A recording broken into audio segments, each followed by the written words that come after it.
What's up, everyone? Welcome to the Down Dog Athletics Podcast. My name is Paul Klingett, and I am your host.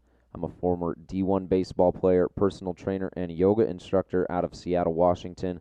Down Dog Athletics is dedicated to breaking the stigma around mental health, yoga, and meditation for men athletes and the hyper-competitive so they can unlock a higher version of themselves. Today's guest is Rob Atkin. He is a private trainer, started his own business down in LA, trains all sorts of celebrities and athletes, and someone that I really look up to because he also was doing the corporate thing and one had to fix kind of his own health issues through training and nutrition, and then really found that as a passion. Moved across the country from Boston to Los Angeles, and now him and his girlfriend run Body by Rob, and they just crush it. And there's a ton of information in here from training to nutrition, but then also Rob opens up, talks about his panic disorder and what diet played in terms of a role with that, and how meditation also plays a role in helping that as well. Without further ado, here we go, Rob Atkin. What's up, Rob? How's it going? What's going on, Paul? How are we, my friend? I'm good. It looks pretty nice down in California. Where are you guys at right now? It's actually, man, it's nice. It's like a little overcast, but like it's overcast. Like no one's outside today in LA, which is interesting. It rained a little bit this morning too, so like you just got to take the whole weekend off. I'm working today, but Obviously. So as I mentioned, Rob is a personal trainer, trains a lot of celebrities, trains a lot of clients, nutrition coach, really smart guy when it comes to health and fitness down in LA. And so, Rob, I think it would be really interesting for you to just kind of talk about your journey. You grew up in Boston. I don't want to steal all your thunder, but you kind of paved your own path, and you've kind of been a pioneer in your own right. So I'll let you kind of take it off from there. well, thank you for that, man. I appreciate that. Make me sound really cool. So yeah, man. So I grew up in Boston. I grew up in a fitness family. My mom was a trainer. My uncle, he owned a health club as well. So I kind of like grew up in gyms in and out. And my mom was like really progressive in terms of like just health in general. Like we were like that family. Like you went to like someone's house and you were like, you went in, there's just no food, and it was like weird, like healthy foods. Like she went to like Whole Foods where you're like 9. You know what I mean? So like no one wanted to like. Was there a Whole Foods 20 years ago? I don't think there was, but like she definitely like went to something like it. Like Yeah. I feel like she was the first one to go, if it's not. Or Trader Joe's. What's the place down in LA? Erewhon. Maybe that was her thing. Erewhon is a scene, man. That's just the scene. Every social media account is just Erewhon. Everyone. Yeah. I've actually only been once. When I first moved here like 3.5 years ago. Yeah, Erewhon is it's a scene, man. It's crazy. I don't know if I can hang there. Yeah, $20 for kombucha gets a little pricey. Insane. So anyway, man, like circling back. So yeah, from Boston. What happened with me is I went to college, graduated. I did the desk job thing. I was doing a little bit of training in college and a little bit then as well. I was doing some more like studying for my personal training certification, just in case I wanted it. Anyway, I gave the desk rub thing a shot. Just did not like it at all.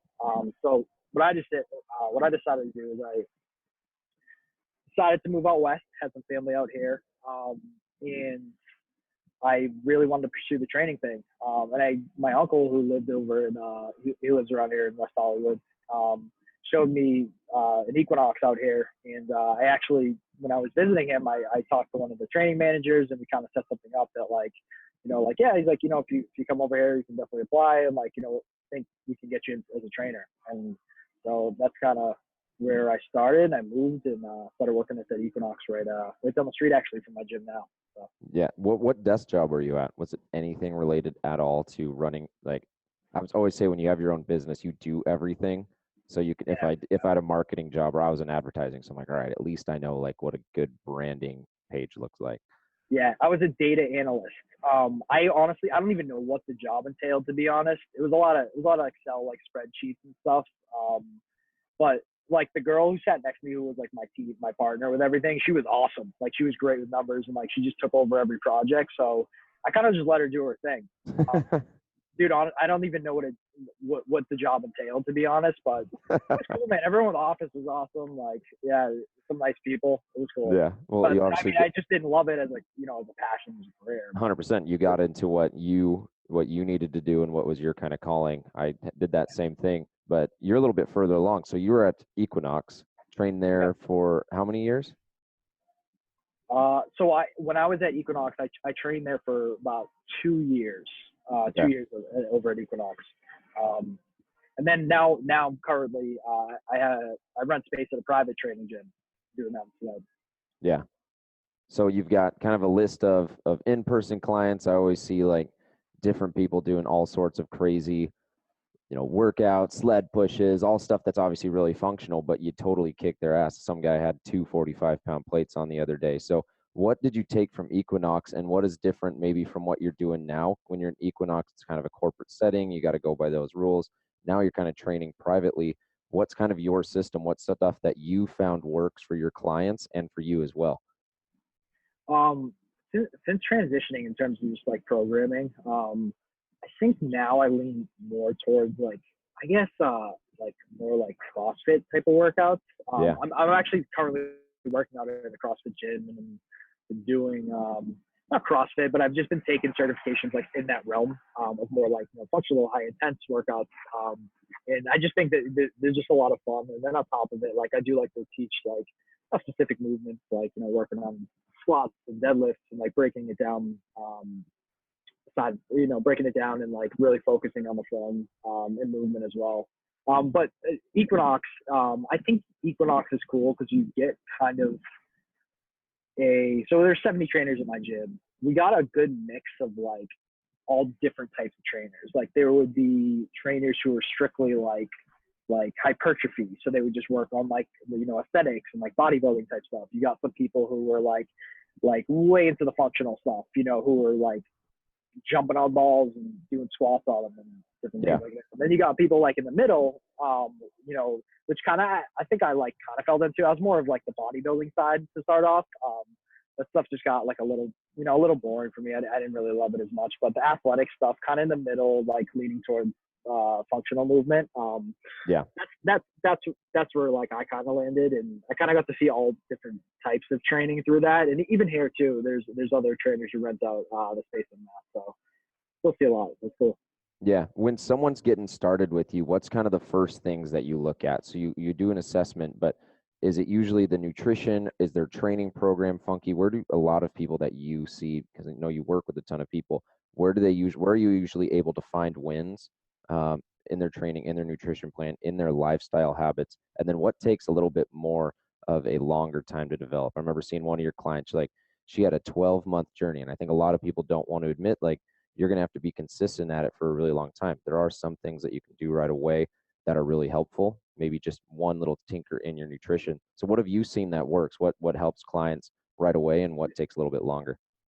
So I'm gonna circle back again. So when I left Equinox, what happened was the reason I left it. It was a cool gym, and like, it was awesome. I launched a online coaching business, and this is when I created my own training program, and I also had a nutrition protocol for it. At the time, I was studying nutrition, particularly sports nutrition, with precision nutrition.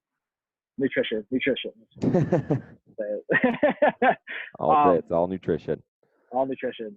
So anyway, I put together a program, and I just knew that, like, on top of the training, how big that was, as well as like lifestyle aspects. So having like a complete program was great. And then I started marketing that through social media, and started working with, people I knew on the East Coast. And then it kind of branched out as I did more like, social media growth, and grew and did some more stuff there. So I think when people do like sign up with me initially, like, in person, of course, like I'm really just focusing on movement and seeing how they move. Like I can want to see if like, where they're tight, like if things are getting in the right place, like, really just anything with movement. But what I'll do is like, I'll sit them down usually at the end of the session and just kind of like just hear about like their lifestyle, because I think lifestyle is a big part of it. And it definitely affects like, how you are, like how the results you're going to see. And, if you can sustain it, because,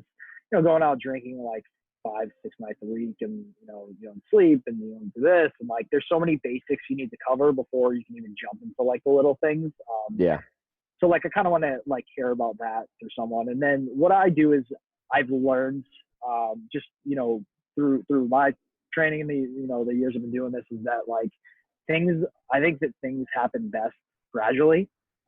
So I try not to overload people. Like, even the first month or so, that I'm training with someone, I really try to introduce like one new habit at a time and just be like, hey, like, let's work on eating 2 to 3 servings of vegetables with each meal. Like, did you do that? Before even like throwing them a whole new meal plan and like, 5 days a week training schedule and like writing a program, and just kind of like working on the basics first and being like, okay, do we sleep like 7 hours a night? Depending where someone's at. If someone's ready for like a full on program, I'll throw them like my course and throw them like, a personalized, whole personalized approach, and like, have them just start going. Yeah. I think it really depends on the person, but I take things a lot, slower than I used to. And I think it's been helping. Yeah, I know. I think that's a really good approach. It's kind of like trying to learn how to juggle 5 things when you can't even throw a ball up in the air and catch it, right? Sure. So I think anyone listening to this, it's like if you're trying to change habits, if you're trying to get a little bit more fit, don't try and wake up at 6 a.m., work out 6 days a week, change your diet, start meditating, and have it all 7 days in a week in a row. Learn how to do one at a time. Yeah. Because otherwise you're going to fail at all of them, and then you're just going to keep quitting and staying in that same spot. So you mentioned working a little bit more with kettlebells and a little bit more CrossFit. Where would you say kind of like the sweet spot is for your own training in terms of like you have a great physique? What's helped you kind of develop the most muscle, the most strength? And is that stuff that is applicable to all clients, or it's like it seems like a lot of clients would need to maybe build up to that at first? Yeah. So what I found, like through my training, just my years. So I've been working out since I was 18, well, 10 years now. Okay. Yeah. So just about. So for me, like, I've noticed that the most growth I've had, and like, I've actually achieved like the results I've wanted by being like leaning towards, more of the functional side, and being able to get like full, external rotation of my shoulders, and like being able to like, complete movements and not do like partial reps, or like just, just jump on a machine and try to just like bang out as many like on a pec deck and just bang out like chest presses all day. Oh yeah, So I used to do that all the time. all the time, man. That was the best. It was great. But so anyway, man, like, what I've worked on, and what I've seen the best results is from, focusing on my weaknesses, but also like getting in, making sure that I can get into full range of motion before even starting to play with like really heavy weights, and, just keep injuring yourself. I think it's different. I was in the category of like, my posture was awful. So Yeah. I think that's helped too, focusing on exercise to help with that. 100%. What has, as you've gone into more nutrition, because we've talked a lot of training, what role has that played? Now, we were talking off camera about kind of gut health and how important that is, and how we have like a second brain in the stomach. Can you talk a little bit about how your own nutrition journey has changed, and the role and impact that made in your own health, and then, also any kind of commonalities you see with clients as well?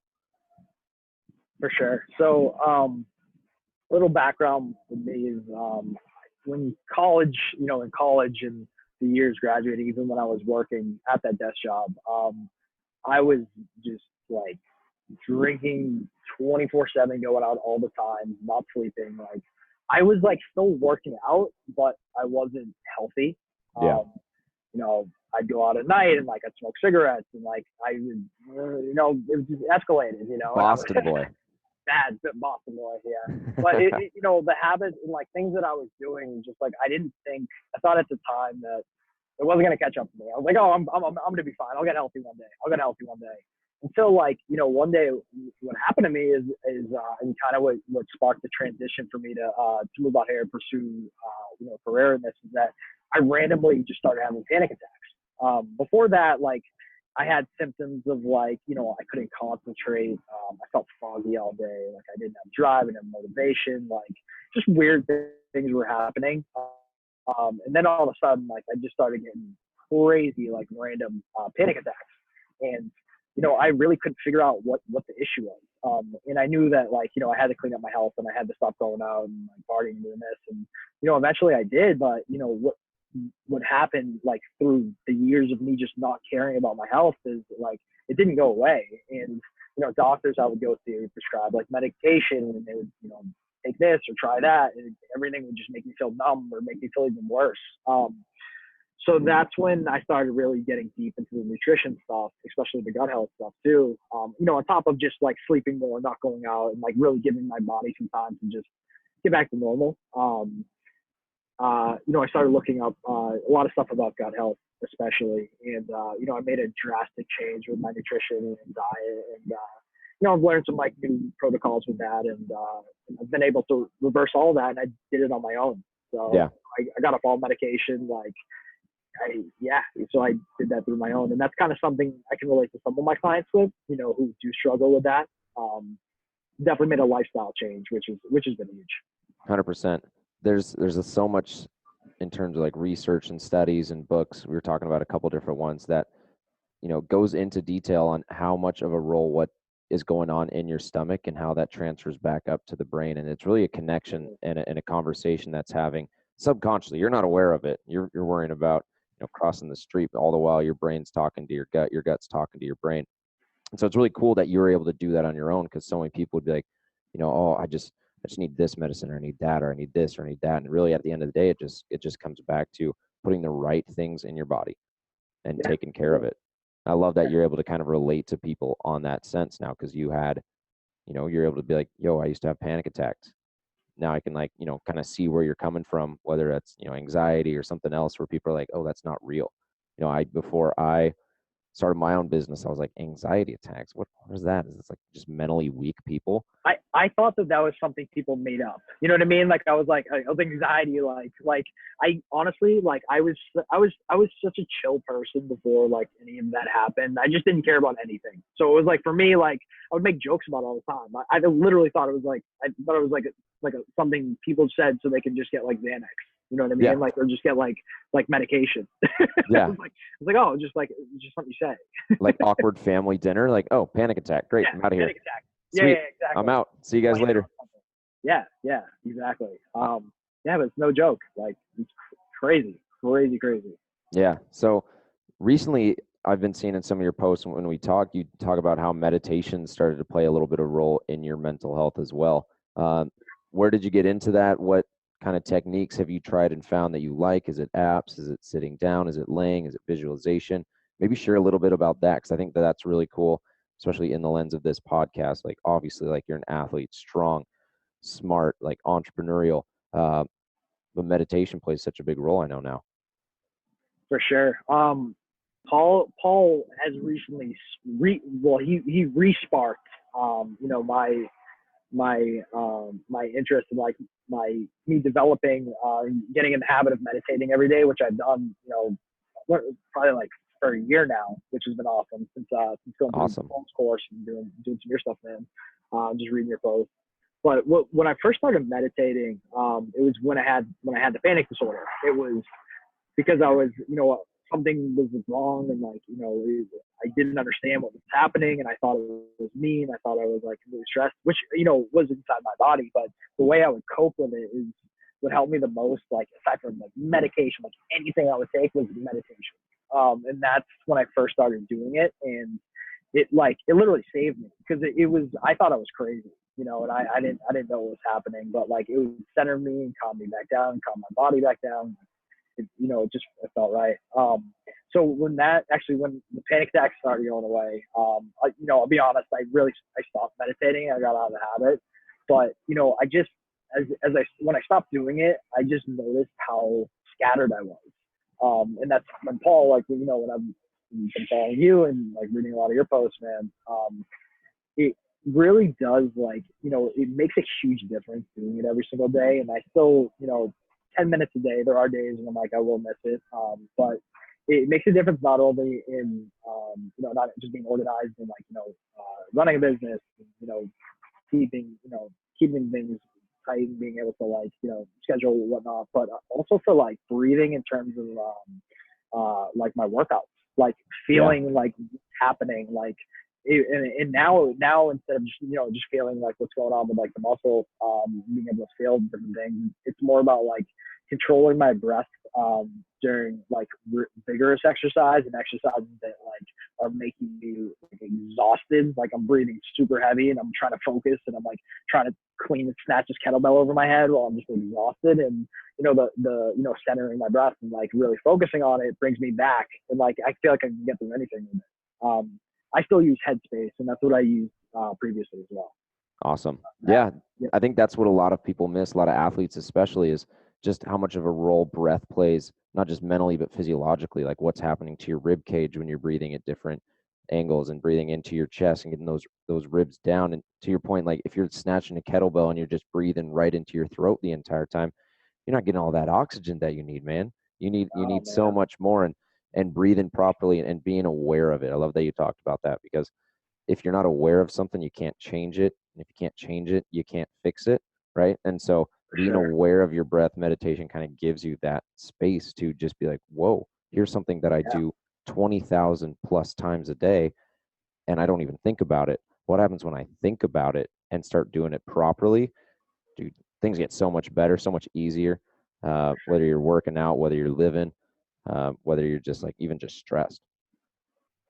Yeah, man, absolutely. And I noticed too, like, days that I am stressed, if I'm breathing here and we're staying up this way, like my posture, you'll start to see my shoulders start to slouch. Like my neck is brutally tight. Like if I like, catch it and start to bring things down and get start to like concentrate again, like I loosen up, man. Like everything does. My posture gets better. Like, everything gets better. It's crazy. Yeah. But yeah, it's something that I'm not gonna stop doing, and I'll just continue to use. There actually is one for athletes. My coach, so I still work out. I work out with a trainer as well. My girlfriend Katie and I do. She's an amazing athlete. She's a CrossFit athlete, and she's competing in the games.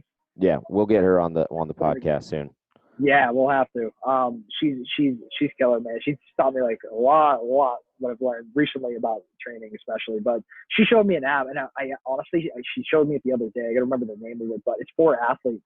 It's for breathing techniques through knowing how to breathe like through like endurance like exercises, but high intensity like interval training. Yeah. And it was really cool. Like she gave us a little snippet of it, and I have it. I'm gonna download it. I will use it. But yeah, it's awesome. Like, I think people are starting to recognize like, wow, this is a game changer, doing that. So 100%. Send that to me. I'll drop that in the show notes for anyone else listening that would be interested in how breathing can help you from an athletic or even just a training standpoint. for sure. I want to switch gears a little bit.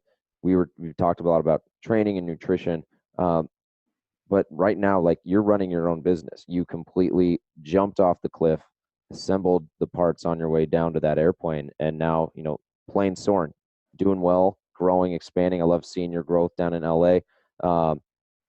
Talk a little bit about, is that something that you knew you always wanted to do? Like, obviously, you're going to be in the health and fitness space. You kind of found that passion early on.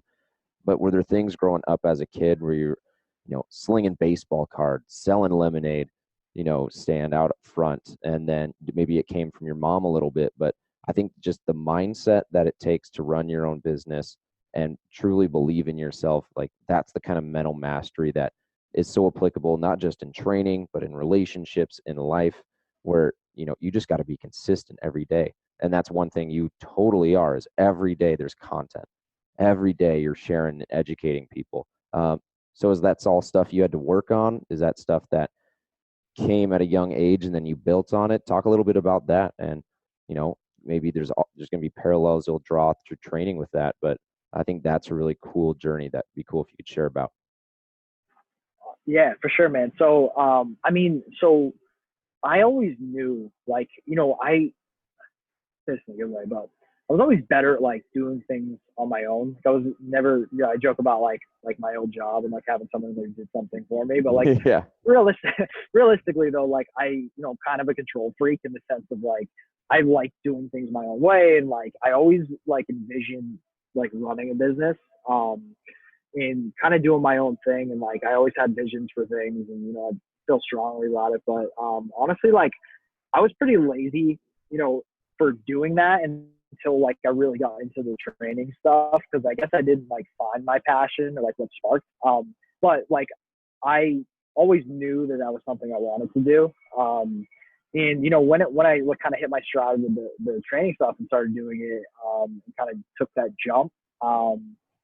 It's it's been it's been an interesting road ever since, and it's been cool, man. Like it's everything's worked out, but you learn a lot through it. Like just like kind of what you said about like the mental toughness, because there's times when like you're up, man, and you feel amazing, and you made this jump, and everyone supports you, and then there's times where you feel like, well, like no one cares anymore, or like am I doing everything? Am I putting out enough? Am I doing like so it's an interesting road with creating a business, just taking that leap. And starting your own thing, but at the same time, it's led to so much like opportunity, and I think it's helped me like learn how to hustle, and it's given me the drive to like do my own thing. So I think that by taking that leap and like getting over that, that's what kind of fueled this. And now the way I look at it is like I just want to keep this going. Yeah. Like I want to I want to make sure I stay consistent and stay balanced too. That's something I've been working on for sure. Yeah. No, I think you do a great job of being balanced. You Thank you, man. traveling, having a good time. You got a dog recently, man. Dog's gorgeous. What kind of dog is it? He's an Aussie Doodle, Australian Shepherd, and a poodle. Wow, that's if you take nothing else out of this podcast, go follow the dog, and it'll have been enough for. Man, no, but I think what you. make him an Instagram. Yeah. I mean, you got to, otherwise they go up on the story and you just blast people. But one thing I want to just kind of like dig into a little bit that is so true is people, because it's the same thing happened to me when I was in my corporate roles. Is I just didn't have a ton of motivation. Didn't care. And I think there's a ton of people that are just like, man, I want to be motivated, but I'm just not. And I want to, like, everything feels like I'm pushing a rock uphill. But then as soon as you put yourself in that position where you do care, and maybe you're on your own in an entrepreneurial space where it really is up to you, there is no going back. But once you get into that flow, once you get into that river that is going in the direction that you want to go, the passion comes there, the motivation gets there. And talk a little bit about that, because I think that's something that people think like, oh, I'm just not built this way. And it's like, no, you are built this way. You just haven't found that thing, and you got to keep looking. You got to keep working to find that. Oh, for sure. And Paul, like I saw it with you, man. Like, cause when we were chatting, when you took your leap and did the same thing, we talked a lot. But I saw it with you, man. Like you just put you put your head to it. Like how long has it been since you left? 10 months. That's crazy. So, I mean, you kind of took that same approach as me. Is like you switched gears and you knew what you wanted to do, and you just fired, man. And you just took off and just kept like running with it. And it's been awesome to watch you do the same exact thing. But you're right, man. It's a different type of motivation that you get. That you need to figure out like what it is that like drives you, what motivates you, because what just killed me every day was like going into work and just not giving a shit about like what I was doing. Like I just didn't care. Like, and like, it really just didn't, it didn't matter to me. And I think that time too, I didn't realize too that like, I was probably kind of depressed, and like, that's why I was drinking and going out so much. Cause like living for the weekend, so I could just get through the week and then just party all weekend and then just be like, oh shit, it's Monday again. Like I gotta do this.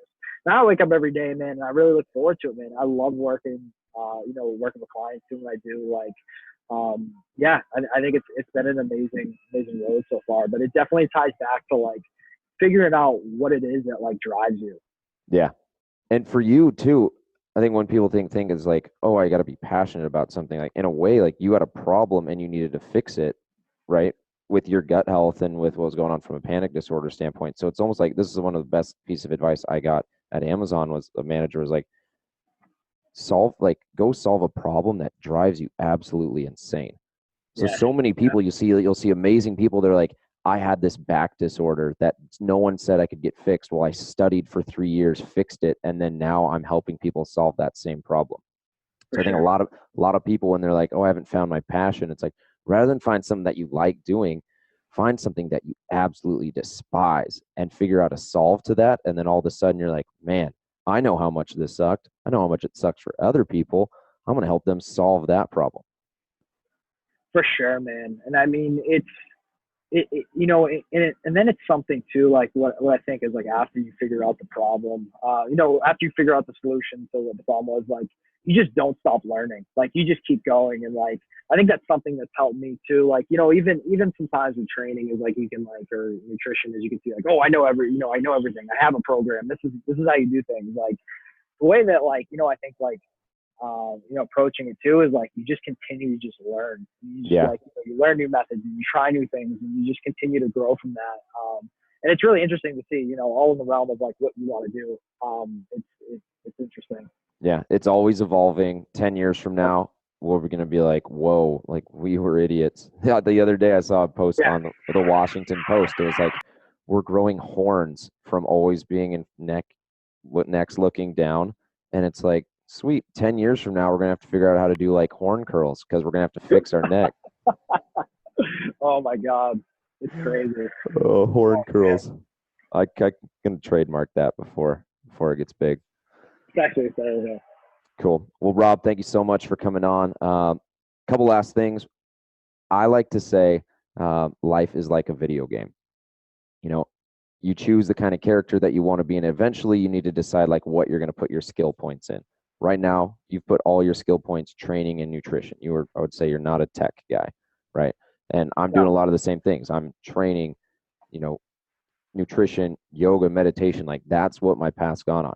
However, if you had another trip around the sun and you got to do something completely different, where would you put your skill points in? For me, it's a Nat Geo photographer going to film orcas in like Norway or going to the African savannah and just filming elephants doing crazy shit.